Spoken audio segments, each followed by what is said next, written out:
Saudara-saudara, mari kita berdoa. Ya Tuhan Allah, kami mohon kepadamu, kuatkanlah dan teguhkanlah iman kami, supaya waktu di mana kami belajar firman Tuhan hari ini biar menjadi waktu terbaik buat kami. Kami mohon kepadamu Tuhan, jauhkan semua penggoda pencobaan, biar dalam damai-Mu kami belajar firman Tuhan. Kami rindu pada firman-Mu. Berfirmanlah bagi kami Tuhan, di dalam nama Yesus, firman yang hidup itu kami berdoa. Amin. Bapak Ibu Saudara-saudara, Shalom. Dalam sukacita kita malam hari ini, tema kita, ini tema untuk perayaan Paskah, tak terpisahkan dari kasih Kristus. Sebuah refleksi dari surat Roma pasal 8 ayat 38 sampai ayat yang ke-39. Dan saya akan bacakan buat kita. Roma pasal 8 ayat 38 sampai ayat yang ke-39. Firman Tuhan berkata demikian, sebab aku yakin bahwa baik maut maupun hidup, baik malaikat-malaikat maupun pemerintah-pemerintah, baik yang ada sekarang maupun yang akan datang, atau kuasa-kuasa, baik yang di atas maupun yang di bawah, ataupun sesuatu makhluk lain, tidak akan dapat memisahkan kita dari kasih Allah yang ada dalam Kristus Yesus Tuhan kita. Demikian firman Tuhan. Berbahagia setiap orang yang mendengar firman, memelihara dan melakukan dalam hidup setiap hari. Shalom. Kuat sedikit, shalom. Yang di luar shalom. Semuanya shalom. Biar saya tetap di sini saja supaya lebih gampang dilihat oleh semua, karena ada juga yang di luar. Saudara-saudara, saya kira kita semua familiar dengan ini. Apa yang dapat memisahkanku dari kasih-Mu, Tuhan, sahabatku, kelaparan, ketelanjangan, tak satu pun tak. Saudara tahu lagu ini kok? Tahu? Kalau tahu pulang baru menyanyi. Tapi saya mau sampaikan kepada saudara, ketika saudara tadi ada yang sampai tutup mata dan mengatakan apa yang dapat memisahkan kita dari kasih Kristus, kelaparan kah? Saudara supikir baik-baik. Supikir baik-baik bahwa nanti kelaparan pun tidak akan pisahkan kita dari kasih Kristus. Sudah pikir? Jadi lapar juga tidak apa-apa. Biar miskin tidak apa-apa. Saya lihat saudara ragu-ragu sekali untuk mengatakan itu. Kenapa hal ini saya mulai di awal saudara-saudara? Karena ini hanya bisa diucapkan oleh orang-orang yang beriman. Teks ini berkaitan sekali dengan sebuah keyakinan iman. Yang tidak beriman tidak usah pakai perasaan untuk omong di sini. Karena ini hanya pernyataan orang beriman. Paulus mengatakan ini karena dia sungguh-sungguh mengalami sesuatu dengan Tuhan.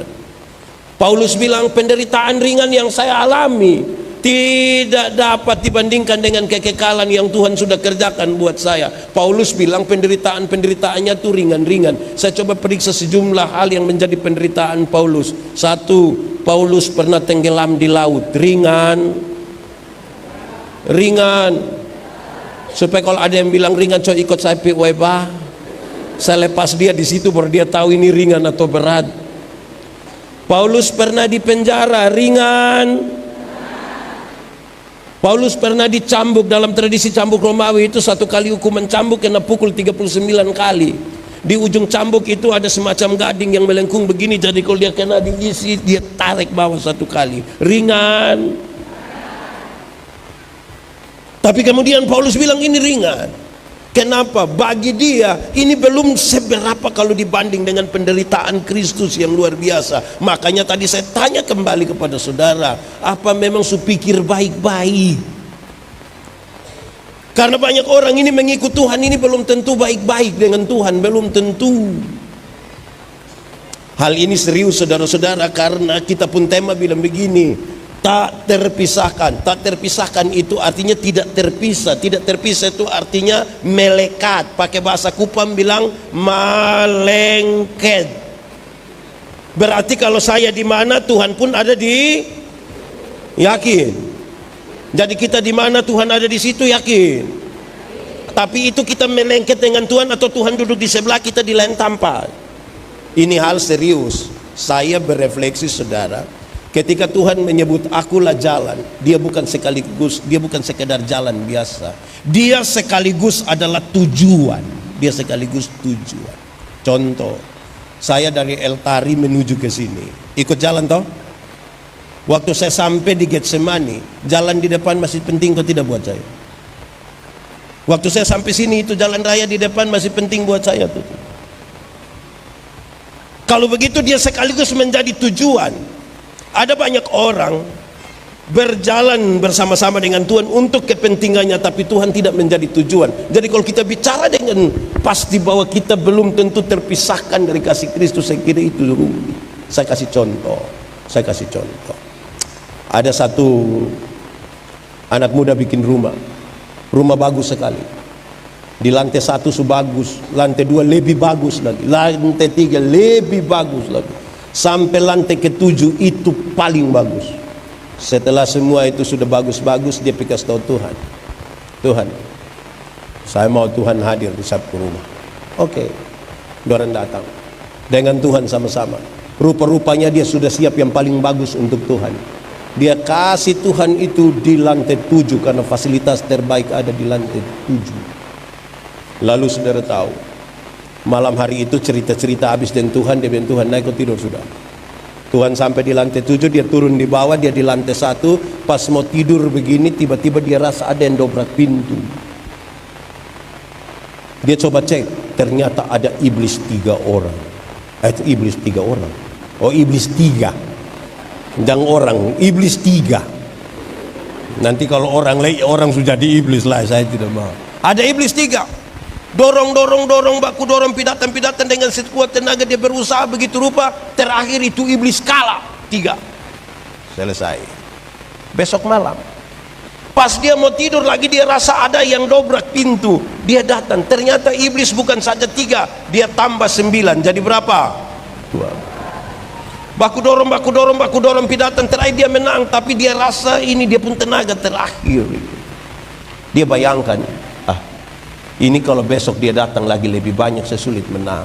Tiba-tiba dia pikir, loh, Tuhan kan ada di sini, tapi kenapa iblis datang di sini?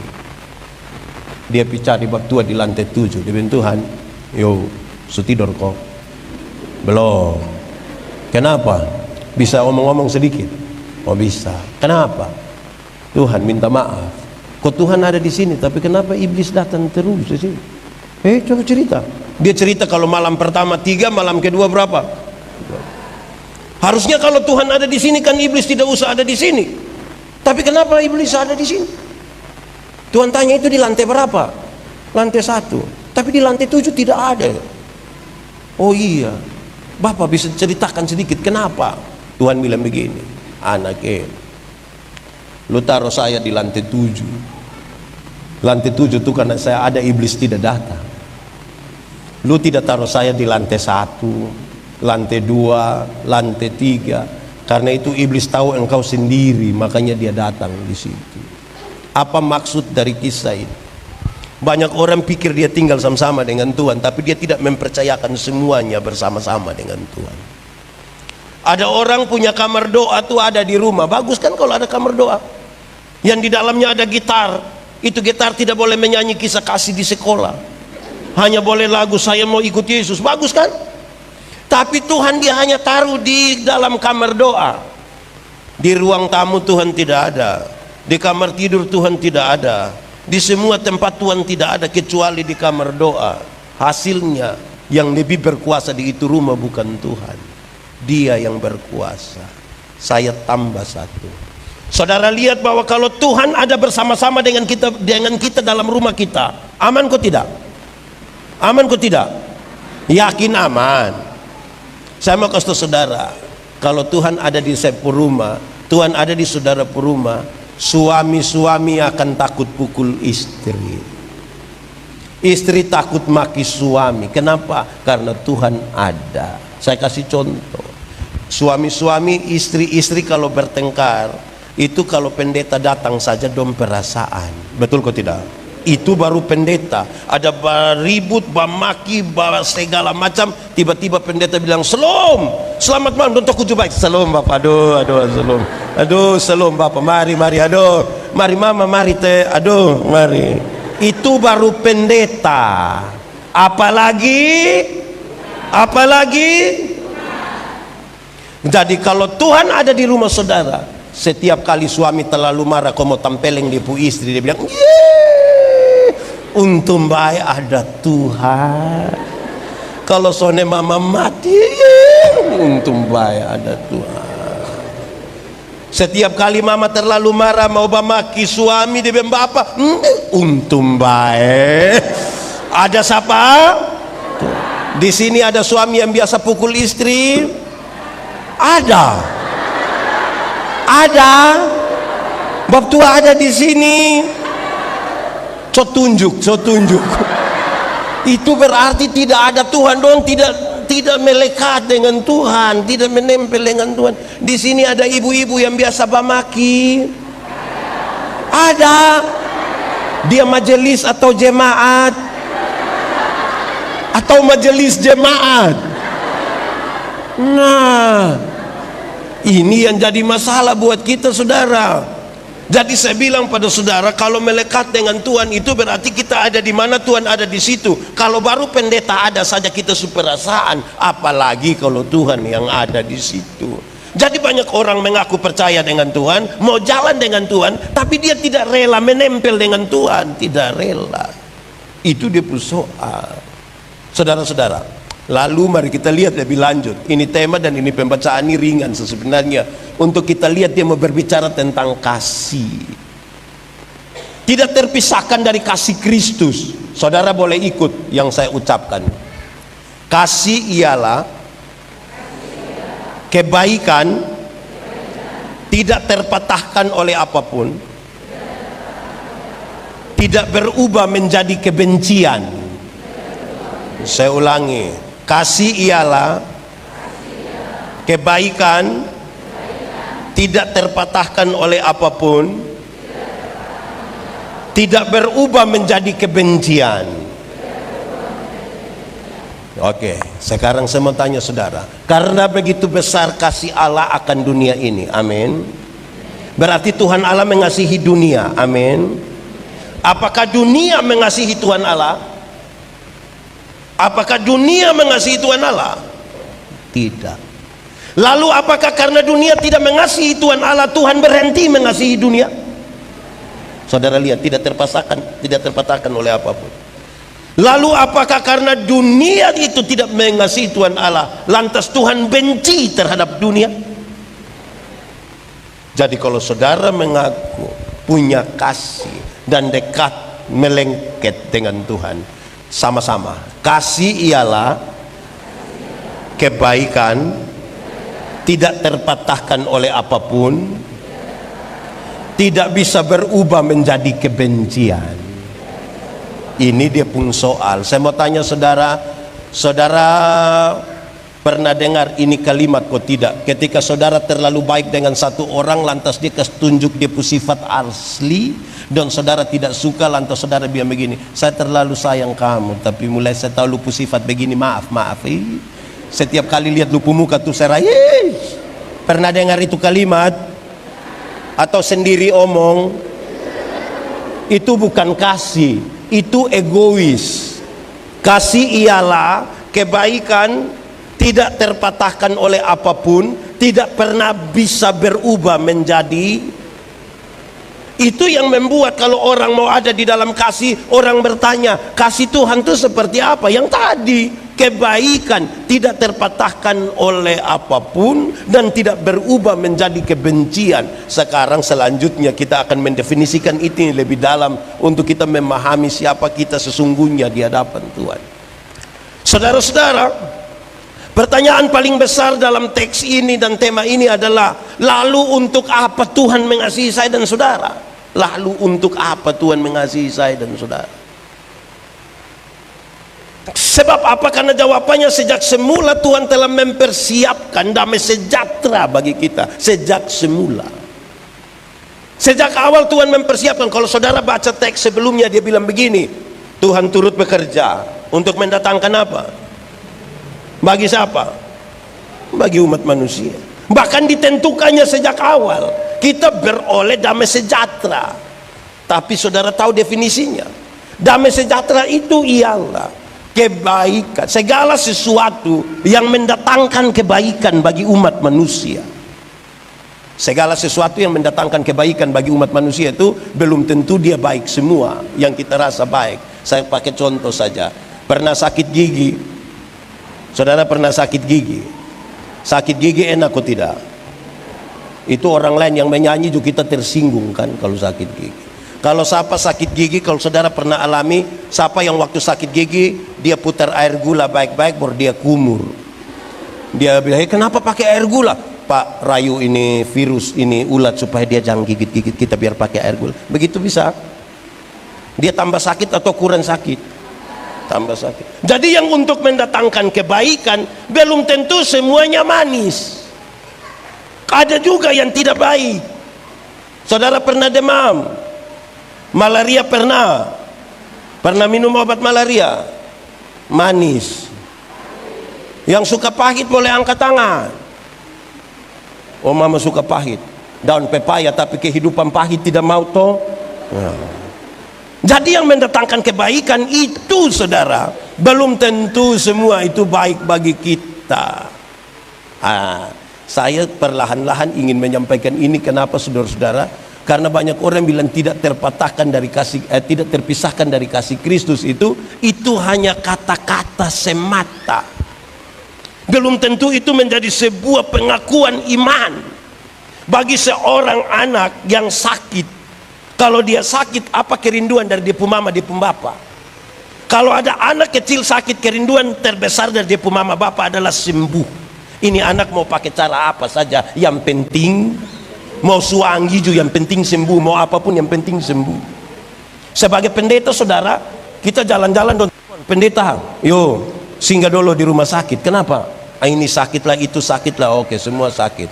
Kita pergi, pas sampai dan bilang, tunggu dulu, kita doa dulu, Pak Pendeta so ada. Pas kami doa habis, kami berdoa habis, dia pun istri langsung bilang, Pak, ini obat.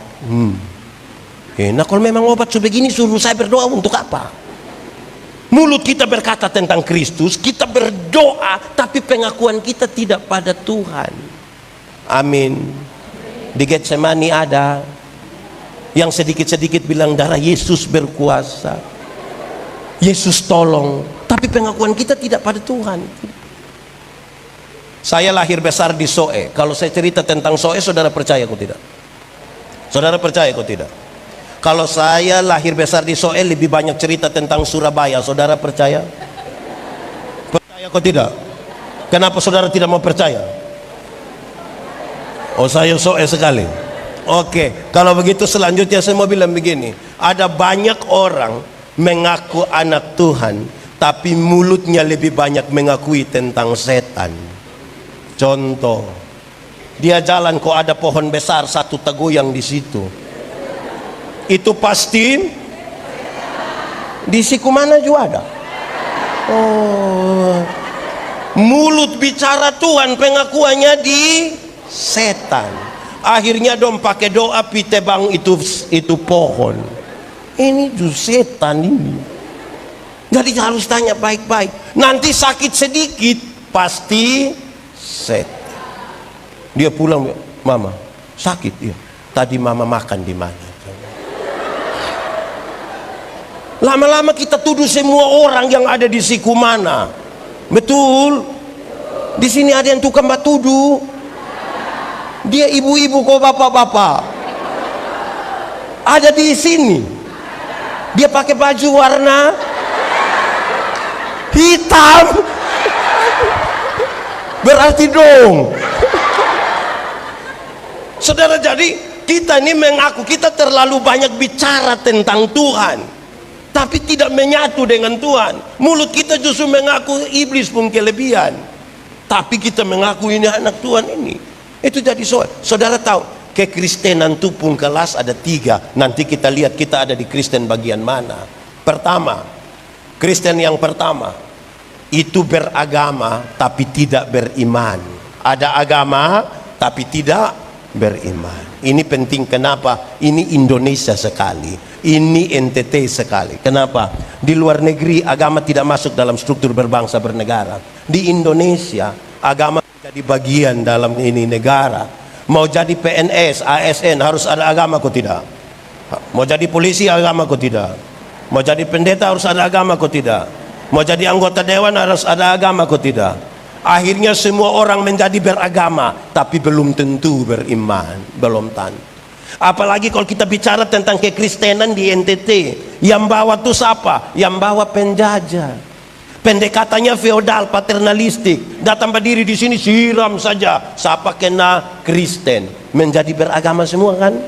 Beriman belum tentu. Sama juga yang kita pu anak dong. Kamu katekisasi kok tidak? Berapa lama? 1 tahun ikut semua? Atau mama bantu telepon pendeta kok izin? Semua menjadi beragama tapi belum tentu beriman. Satu baptis semua baptis, padahal dia kasih tahu biar Pak Pendeta, kita semua sudah tinggal nenek sah. Ini nenek sah. Nenek nilai sedikit mati, jadi bapak baptis memang sebelum dia mati. Menjadi Kristen toh, tapi beriman belum tentu. Itu kekristenan yang kelas paling bawah. Ada agama tapi belum tentu itu tidak mungkin melengket dengan Tuhan, tidak mungkin. Kedua, bertobat tapi tidak berbuah. Itu kelas 2. Sudah bertobat tapi tidak. Orang yang bertobat tapi tidak berbuah itu di mana-mana dia hanya omong. Waktu tahun 1970 pindah pisatu dia bangun lagi. Waktu tahun 1970 pindah pisatu dia bangun lagi. Waktu tahun 1970. Satu saat dia baru mau bangun, orang bilang 1970 subah. Betul. Di sini juga ada yang bersaksi hanya tentang masa lalu. Ada 1970. Saya mau tanya saudara, Tuhan bekerja di 2018 kok tidak? Di 2018 Tuhan bekerja kok tidak? 2019, 20, 21, 22. Nah kenapa 1970 terus? Jadi kita hanya melihat di masa lalu. Dia tidak ada masa depan. Dia sedikit-sedikit hanya masa lalu. Akhirnya itu jadi buat dia makam puji. Itu sulit melekat dengan Tuhan, gampang terpisahkan. Kesaksian sudah jadi untuk urusan kesombongan diri. Yang ketiga itu kelas paling tinggi. Yang ketiga itu adalah berbuah. Yang ketiga itu apa? Berbuah. Dalam hal inilah Bapakku dipermuliakan, yaitu jika kamu berbuah dan buahmu tetap. Kalau Tuhan dipermuliakan itu kita mesti Sekarang saya bertanya pada saudara, tolong jawab. Berbuah bagi Tuhan gampang kok susah?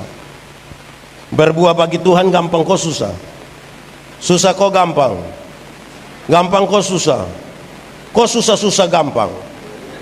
Itu tidak ada jawaban.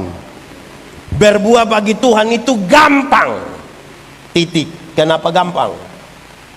Karena ranting yang melekat pada pohonnya, buah keluar dengan sendirinya tanpa disuruh. Di sini ada orang yang bisa perintah ranting berbuah. Cukup melekat kepada pohon, buah keluar dengan sendirinya. Yesus pokok dan tinggallah di dalam. Sekali lagi,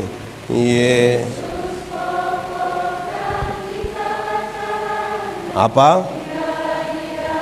Sekali lagi, Yesus pokok dan tinggallah di dalam. Pasti apa? Apa? Apa? Melekat kepada Tuhan, buah keluar dengan sendirinya. Banyak orang Kristen tidak melekat kepada Tuhan tapi rindu berbuah. Akhirnya dia pembuah ada tapi buah plastik. Pernah lihat pisang plastik biasa makan, hanya pakai foto toh. Iya. Jadi kalau mau berbuah, melengket kepada Tuhan, melekat kepada pohonnya, buah keluar dengan sendirinya tanpa disuruh. Dari kecil itu lagu sudah ada. Tapi berapa orang mau untuk melengket, melekat kepada Tuhan? Itu kan persoalan kita sebagai orang-orang percaya. Susah sekali. Yang sekolah tahu, yang cari makan di kayak ada pohon ini, yang cari makan di pohon itu apa? Akar. Terus akar kirim pi mana? Daun. Di daun ada proses apa? Foto. Ya. Terus dia kirim ke mana? Ranting. Ranting berbuah tanpa disuruh. Mau supaya Tuhan Allah dimuliakan, berbuah. Saudara akan berdoa, Tuhan biarlah kemuliaan Tuhan terjadi di sini. Berhenti berdoa begitu. Melengket kepada Tuhan, melekat kepada Tuhan, buah keluar. Kalau mau supaya Indonesia penuh kemuliaan Tuhan, berbuahlah bagi Tuhan. Kalau mau Kota Kupang penuh kemuliaan bagi nama Tuhan, berbuah bagi Tuhan. Kalau mau rumah tanggamu ada kemuliaan bagi nama Tuhan, berbuah bagi Tuhan. Begitu. Baru kita bisa memahami ini, tidak terpisahkan dari kasih Kristus. Kasih Kristus terlalu luar biasa, saudara. Saudara, beberapa minggu yang lalu pemberitaan di Gemit ini kan bicara tentang apa ya? Tentang penderitaan.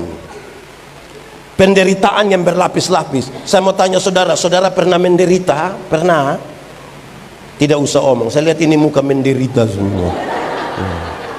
Kalau kita menderita, ya saya mau tanya, ini ibu-ibu, kan ibu-ibu banyak nih, saya tanya, ibu-ibu pernah rasa sakit melahirkan? Pernah? Sakit kok tidak? Terlalu sakit. Terlalu sakit. Beta sone rasa mau tahu sakit.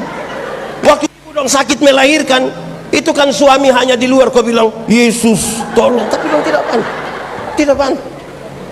Su bilang Yesus tolong lagi dia bayangkan, tertauin anak muka ke siapa? Paling-paling aja. Tidak pan.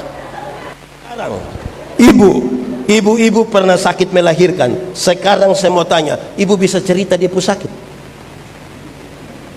Bisa cerita? Bisa cerita sakit melahirkan seperti apa? Tidak bisa kan? Persis ketika saudara makan satu makanan yang paling enak, katakanlah saudara makan bakso, itu bakso paling enak. Pernah makan bakso? Di mana? Terus saudara itu bakso, merasa itu bakso paling enak. Terus sekarang saudara bisa cerita enaknya itu bakso? Bisa? Bisa cerita? Saudara tidak bisa akan menceritakan itu penderitaan. Saudara tidak akan bisa menceritakan itu enak selain kalau saudara merasakan langsung. Selain dari merasakan langsung. Kalau tidak, saudara tidak bisa bercerita apa-apa. Semua itu hanya omong saja, kecuali kita rasakan. Jadi kalau kita bicara tentang kasih Kristus, saudara harus menyiapkan diri masuk betul-betul dalam penderitaan Kristus. Baru bisa mengatakan, saya tidak dapat dipisahkan dari kasih Kristus. Tidak dapat. Kok kita puan aneh dong, iko katekesasi. Kita baru tabisi di habis dong, belum 6 bulan dong sudah tenden dong mama dan dong bapa. Bapak pendeta. Iya, tolong dulu. Tolong apa? Tolong saya dulu. Tiap hari tolong lusa. Kenapa? Bapak pendeta, kita sunika dinasang. Dia tidak bisa pindah, hanya kita saya yang pindah. Terus dia pun bapak bilang, namanya anak dong semau, kita mau bilang apalah yang. Terus dia pun mama bilang, orang tua ini kan tugasnya hanya urusan. Sudah terakhir kami pendeta hanya bilang hoang. Jadi kita ini terlalu gampang untuk pindah. Saya baru dihubungi oleh beberapa orang. Saya baru dihubungi beberapa orang untuk kasih tahu dompu anak karena mau nikah dengan orang di agama yang lain. Terus bilang, Pak Pendeta, kok kita kan sama sang. Jadi waktu mau dampingi saya bilang, Bapak dan Mama itu, Bapak dan Mama pu anak, tolong kasih tahu memang dia, atau Bapak dan Mama mesti tahu sejak awal bahwa orang yang sementara jatuh cinta sulit untuk dinasehati, sulit. Pernah jatuh cinta? Pernah? Kamu pernah jatuh cinta? Saya prihatin dengan kamu. Orang kalau jatuh cinta kita sulit nasihat dia, sulit. Syukur kalau saudara jatuh cinta dengan Tuhan Yesus. Tapi kalau kita jatuh cinta dengan barang lain, jatuh cinta dengan HP, kita sulit untuk kasih pindah dia. Betul kok tidak? Ini suami istri itu masing-masing pegang HP itu tidak omong, tidak. Dong senyum-senyum sendiri. Padahal tidak lahir kita dengan HP. Dulu belum ada HP, hanya pakai telepon rumah, kan kita jalan ke tidak ada beban. Sekarang kalau kita lupa HP di rumah, aduh, akan lari pulang. Pas sampai itu memang ada SMS yang masuk dari Telkomsel. Kita sulit terpisahkan dari itu. Weh, siapa yang bisa jadikan Tuhan lebih dari itu? Ada satu waktu Tuhan nasihat, dia bilang begini, ingat murid-murid, serigala mempunyai liang, burung mempunyai sarang, tapi anak manusia tidak ada tempat meletakkan kepala. Dia mau kasih tahu yang ikut dia bilang begini, pikir baik-baik, pikir baik-baik untuk ambil keputusan ikut Tuhan Yesus, dan itu keputusan harus keputusan yang paling tinggi, tidak boleh ada satu alasan lain yang lebih tinggi dari keputusan itu. Kalau saya pikir baik-baik, silakan ambil keputusan. Kalau tidak, betapa sulitnya. Oh, itu tantangan kita, saudara. Siapa yang barangnya pisahkan kita dari ini? HP ini. Saya mau tanya, kalau sebentar saudara pulang dari sini, lupa HP di gereja, datang cari kok tidak? Datang cari kok tidak? Kenapa datang cari? Kenapa tidak kasih tinggal kok koster dapat? Kenapa saudara tidak kasih tinggal? Kenapa coba? Karena apa? Mahal kan? Penting kok tidak? Penting. Makanya saudara datang. Itu pas mau masuk rumah, ingat HP, saudara balik motor, telepon koster, lihat mama pu HP. Di mana? Di gereja. Mama duduk di mana? Di semua bangku. Saya cek. Karena penting. Karena penting itu biar kita mau ke mana pun balik kembali. Amin kok tidak? Tapi coba sebentar saudara pulang, lupa kulit gula-gula yang saudara rencana buang di tempat sampah, tapi lupa. Nanti kembali.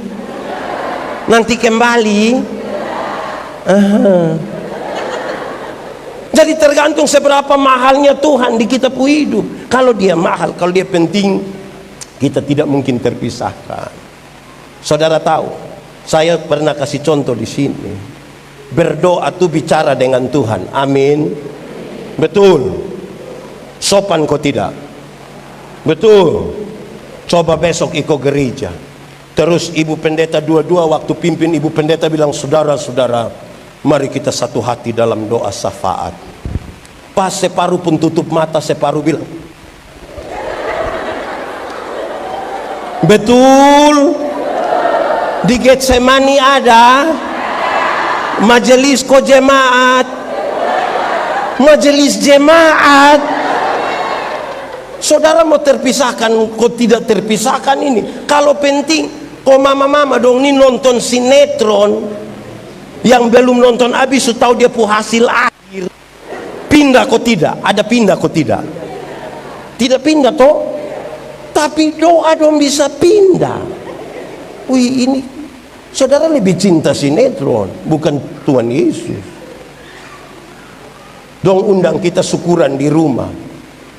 Pendeta pi khotbah terus tengah khotbah pendeta bilang, saudara-saudara, kita nyatakan syukur bersama-sama dengan keluarga di dalam doa syukur, di dalam doa syafaat. Pas kita mau tutup mata begini, ibu-ibu dong bangun kok langsung jalan saja. Bahkan baku ajak lebih langsung di belakang ini, sampai belakang yang ketua dapur itu sen ibu-ibu di belakang bilang, sudah syafaat, ini siap, sudah siap. Kuah tadi suka panas, padahal hanya kacang brenibol. Di sini ada yang ketua dapur, yang mana ini juga bertobat sudah mama. Baru kuah kacang saja memisahkan kita dari berdoa. Baru kuah kacang. Mama pendeta dua-dua, saya ini tidak tahu. Saya tidak tahu di Getsemani itu seperti apa. Tapi karena saya melayani di seluruh Gemit, saya kelilingin Gemit ini semua. Saya kadang-kadang aneh. Terakhir saya pendeta jemaat sekarang. Kalau ibadah syukur begitu. Ada hal yang menarik. Waktu ibadah sedikit orang. Pas makan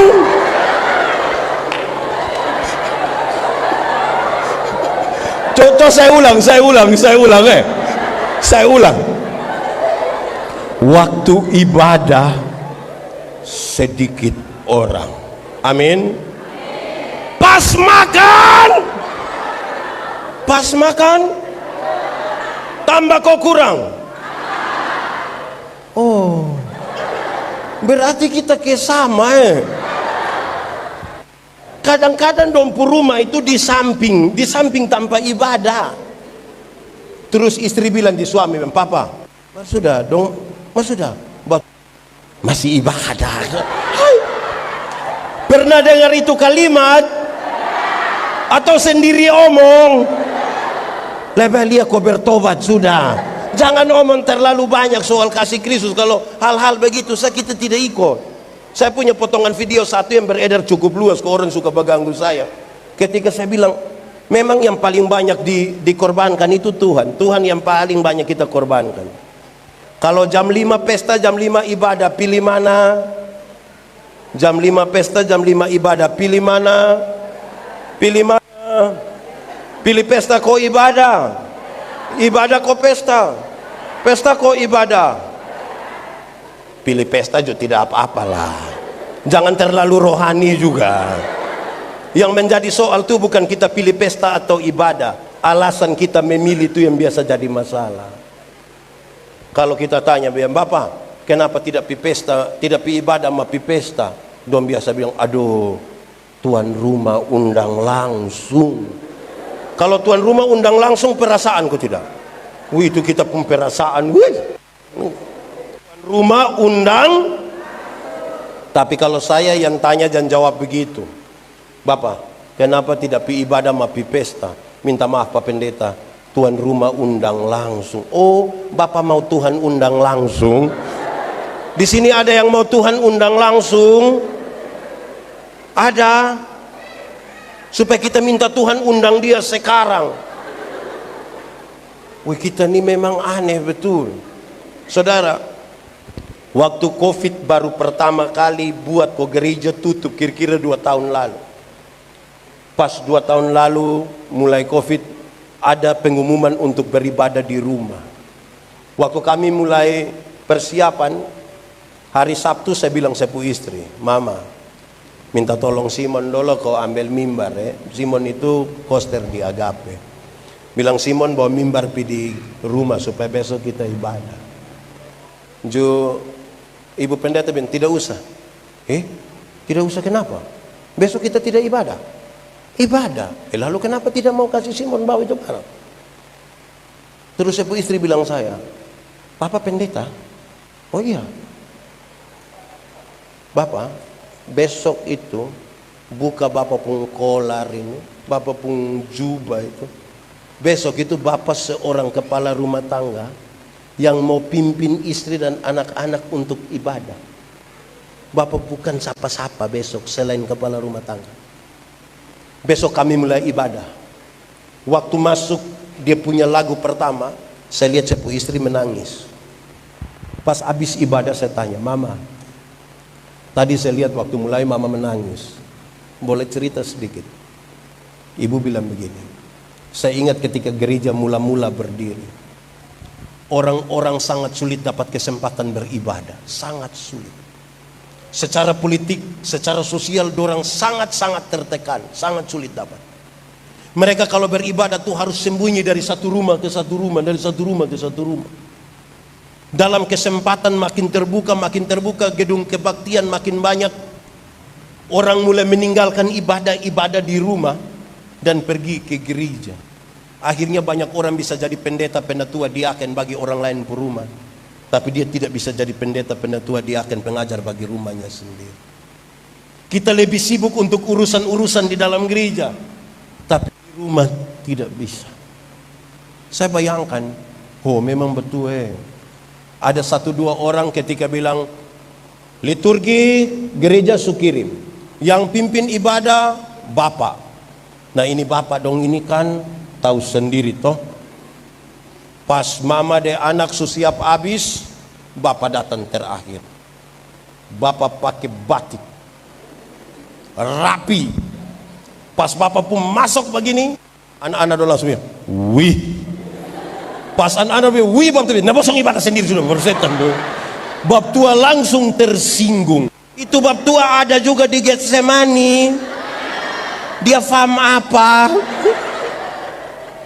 Jadi betapa saudara lihat ibadah ini kok jadi masalah. Tapi saudara mau bicara tentang tidak terpisahkan dari kasih Kristus. Kalau saudara pernah mencintai, atau nanti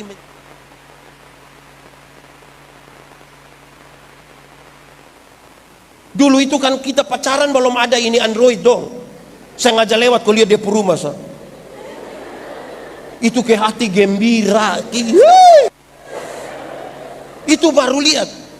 Kalau saudara pernah mencintai, suka baomong dan dia kok tidak? Baomong. Kalau saudara tidak terpisahkan kalau baomong, banyak orang saya uji saya pun diri, saya uji dan sejumlah orang. Saudara, ada yang susah tidur kok. Ada yang di rumah susah tidur. Ada. Mau tahu dia pun jalan keluar supaya bisa tidur? Mau? Pi gereja. Saudara ini nonton TV biar sampai jam 2 pagi sulit mengantuk kan? Coba ikut gereja. Pas penatua bangun kau bilang pembacaan hari ini Mam Tuhan. Bapak ibu saudara-saudara yang dikasihi, langsung betul kok tidak? Kenapa nonton TV kita tidak mengantuk, pas dengar firman kita mengantuk? Karena apa coba? Ini kan soal kita suka kok tidak suka. Kalau kita suka itu kita pemata begini. Itu tanya semua orang. Tapi pas tidak suka. Jadi kalau saya khotbah orang mengangguk itu, saya lihat Bapak, anggukan itu ada 2. Pertama itu kalau dia pun tempo tetap, oh mantap itu, mantap. Apalagi kalau dia bilang mantap. Tapi kalau dia pun tempo berubah, turun lambat, naik agak cepat. Oh, kalau dia pun cara turun begini, oh itu jantah, itu dia tidak dapat apa-apa. Di sini juga ada yang kalau dia dengar khotbah itu dia sengaja kayak memikirkan dalam atau dia cek teh itu parah. Itu parah. Jadi kalau ada susah tidur, pi mana? Wah ini obat tahu baik kok tidak nanti coba. Saya mau tanya dulu, kenapa malam puji-pujian malam hari ini penyegaran iman kok yang lebih banyak mama-mama bapak-bapak gue minta maaf ini mama janda semua. Ini dong mama janda paling banyak kok. Tidak teh bapak. Wih kita nih kayak kadang-kadang kayak apa koang. Ini bapak-bapak dong ini pemalas gereja. Tapi kalau kita tanya bilang Bapak, kenapa kok ke setengah mama sendiri pi gereja? Bapak bilang Bapak pendeta, waktu Bapak dong kas nikah kami, saya dan mama, kami 2 telah menjadi satu. Karena kami 2 menjadi satu, maka mama supi itu sama dan Bapak supi itu. Oh jadi kalau mama sumakan sama dan Bapak sumakan, memang susah juga. Ini aneh betul. Ini ibu-ibu don jus satu. Don datang gereja jalan sendiri, saya jalan santai-santai. Baru kita tanya, ma, teh bapa? Jumang tua santai, tahu sendiri teh.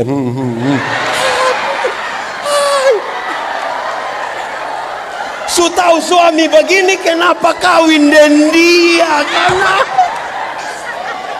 aduh, ada yang salah di kita pu hidup.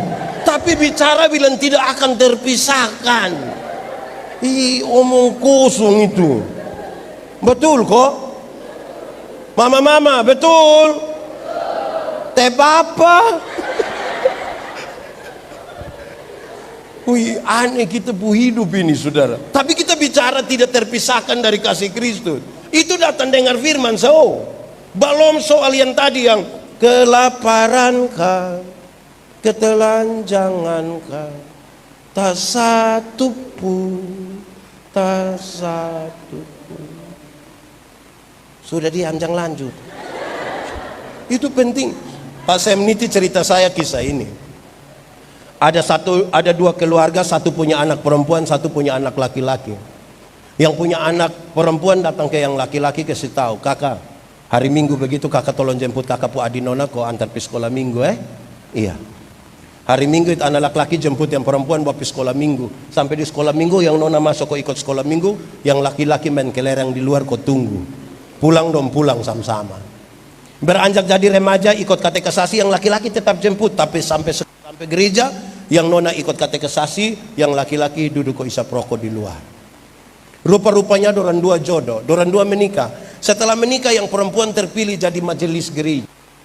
Hujan, angin, guntur, kilat dimanapun, bapak tua setia antar dia pu istri. Tapi sampai sana, ibu masuk ke pimpin di dalam, bapak tua main kartu dengan kawan don di luar kok tunggu. Satu saat dong mati-mati sama-sama. Dalam perjalanan menuju surga, Simon Petrus berdiri memang di pintu surga. Lihat dia punya istri datang, Simon Petrus bilang, Mama Shalom, mari silahkan masuk. Lihat dia pu istri masuk, yang suami juga cepat-cepat mau. Pas suami mau masuk, Simon Petrus bilang, Bapak sabar, Bapak sabar.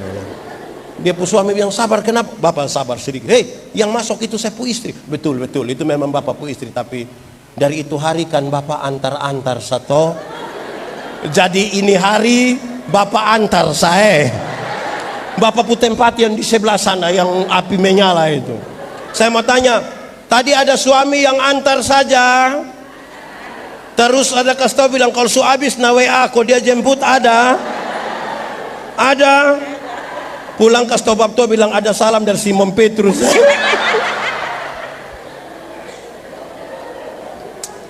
Saudara, kita nih omong bilang tidak terpisahkan dari kasih Kristus, tapi betapa sulitnya betul. Betapa sulit. Ini orang dong ini kalau ini mau Paskah, mau Natal itu kan kita hampir setiap hari gereja. Orang dong purasa pemberbeban ini tidak ada dua. Kalau tiap minggu ada perayaan itu biar nonton berulang-ulang tidak apa-apa. Kumpul keluarga berulang-ulang tidak apa-apa. Pesta berulang-ulang tidak apa-apa. Tapi coba kalau bilang gereja berulang-ulang. Wih, kemarin lah, ini hari lah, nanti besok pagi lah, aduh, Senin pagi, aduh. 4 kali nih kita rasa kayak apa kok? Baru 4 kali ini kita sudah tidak bisa lagi. Tapi kita rasa kita menyatu dengan Tuhan. Hei, kalau saudara cinta kepada seseorang, rasa kepingin bertemu itu terlalu tinggi. Betul? Pernah cinta? Atau gagal? Kalau kita cinta Tuhan ini, ku mau cinta Yesus selamanya. Sekali lagi, ku mau cinta Yesus selamanya. Meskipun apa? Meskipun badai silih ganti dalam hidupku, apa?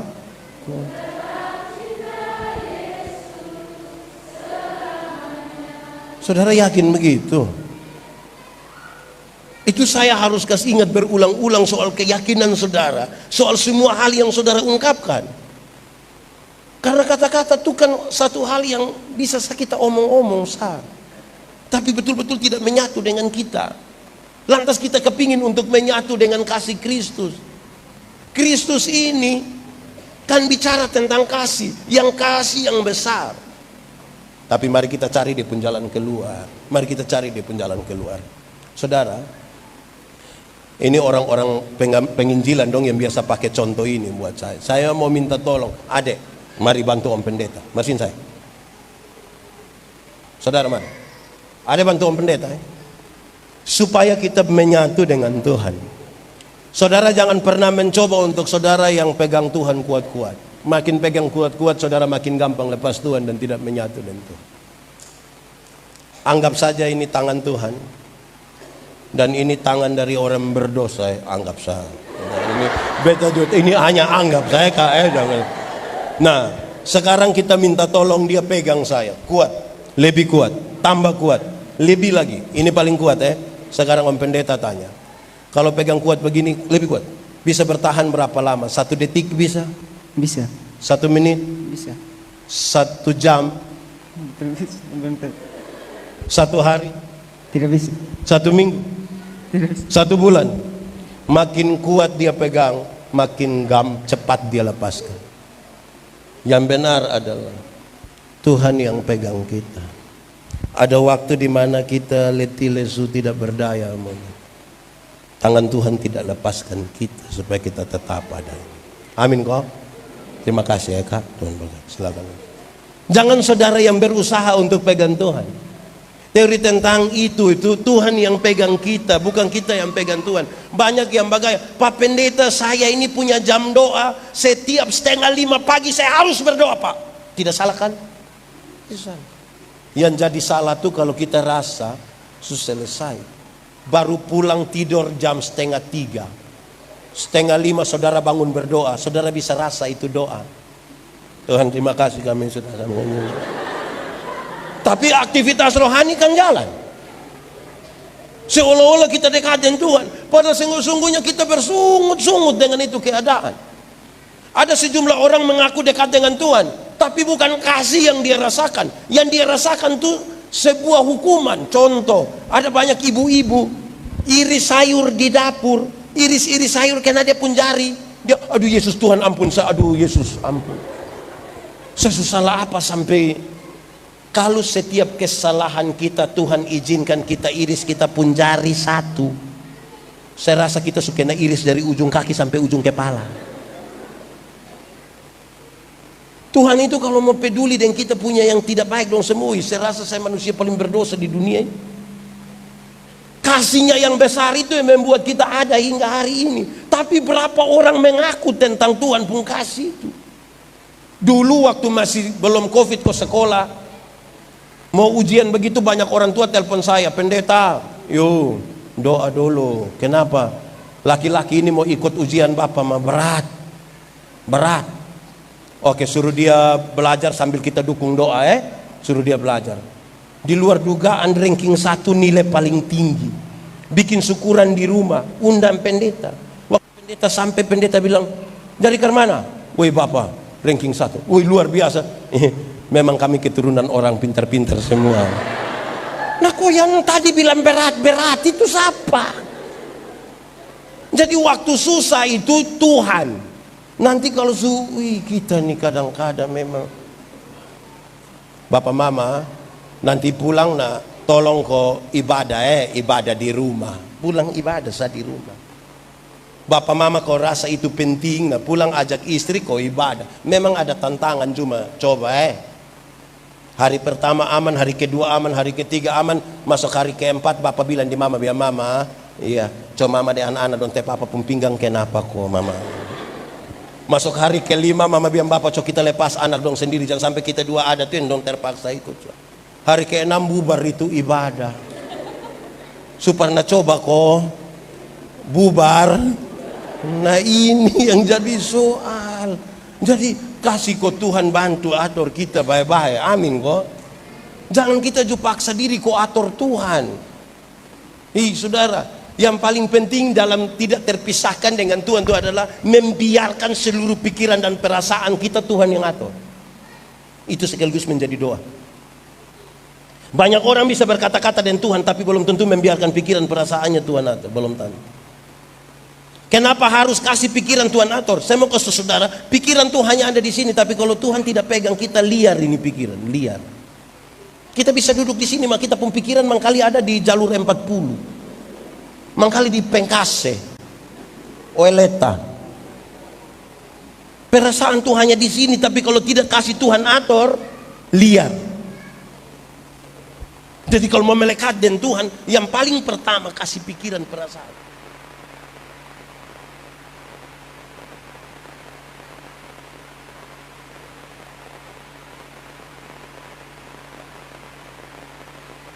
Hanya kata-kata. Kata-kata. Kita hilang lenyap dalam dunia kata-kata. Padahal daftar makanan itu tidak akan mengenyangkan lapar kita. Siapa yang terlalu lapar, dia masuk di satu warung, dia baca nasi ayam, aduh saya suka kenyang ya, terima kasih. Baca langsung kenyang. Kan mesti makan. Kalau kita hanya habis di dalam dunia kata-kata, tidak bisa. Bapak mama, makin dekat seseorang dengan Tuhan, makin dekat dia dari orang-orang yang ada di sekitarnya. Saya biasa bilang begini, ini suami-suami dong ini. Kadang-kadang mama bikin apa-apa dong tidak terima kasih. Mama siap makan pagi dong tidak terima kasih. Betul kok? Tapi kalau makan di warung ini subayar lai, terima kasih lai. Kadang-kadang janji itu mbak besok lai saya datang. Bapak dong, coba sebentar pulang, coba bapak coba. Pas mama siap makan, coba bapak bilang di mama, mama terima kasih. Wih, bapak berani terima kasih di mama, itu mam tua pikiran. Mam tua pemikiran hanya ditujukan pada dua hal. Pertama pasti mam tua pikir bilang, tahu roh apa naik di bawah Tuhan. Tapi yang kedua, jangan sampai mam tua pikir, jangan sampai ini hari terakhir. Jadi bab Tuhan sudah kujus. Karena kita nih beromong terlalu banyak, melakukan yang tidak lain. Ada satu istri ini, dia protes dia pu suami. Dia bilang begini, Papa, saya lihat Papa sudah berubah. Berubah bagaimana? Bapak sudah tidak sama kayak dulu waktu kita pacaran. Kok kenapa? Bapak nih dulu sedikit-sedikit Bapak sudah ajak kita makan nabas, kita semua. Sedikit-sedikit Bapak sudah ajak beli pakaian RB. Fix sayang, fix. Nah itu sedikit-sedikit. Bapak yang jawab fix, yang PHP honor. Dulu sedikit-sedikit Papa datang, Papa bilang, tutup mata. Nah, itu tuh. Sekarang kenapa Bapak sudah berubah? Bapak tidak begitu lagi. Bapak sudah tidak setia. Bapak tua bilang begini, Mama, coba Mama pikir. Nelayan mana yang kalau dia sudah dapat ikan dia masih buang umpan lain? Nelayan mana? Woi, mam tua simpan itu di hati dia. Malam pas mau tidur, mam tua masuk kamar duluan, kunci pintu, kasih mati lampu. Bab tua datang, bab tua mau buka, tidak bisa. Bab tua bilang, Mama, iya, Mama, buka dulu. Tidak, Mama, tidur di luar. Mama, Bapak di luar saja. Mama, kita dua suami istri. Coba mam tua bilang begini, Bapak, coba Bapak pikir, nelayan mana yang mau tidur dan dia pu ikan? Coba mau.